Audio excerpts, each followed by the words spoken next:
Family, তোমরা কেমন আছো? আজকে তোমরা জানো যে আজকে ফাদার্স ডে। তো ফাদার্স ডেতে আমি বাবার জন্য কিছু একটা স্পেশাল করতে চাইছি। তো বাবা জানে না যে আমি বাজারে যাব, কিন্তু বাজারে যেহেতু রেডি হবে, এবার রেডি হলে বাবা জিজ্ঞাসাই করবে যে তুমি কোথায় যাচ্ছ। তখন আমি বাবাকে ভাবছি যে কি বলা যায়।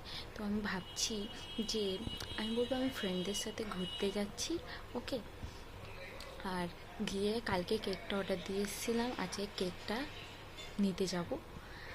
আর আর হচ্ছে যে আমরা এটা দুই বোন এক ভাই মিলে করছি, মানে আমরা ভাই বোনেরা মিলে করছি। আর তো বাবার জন্য এটা সারপ্রাইজ আছে।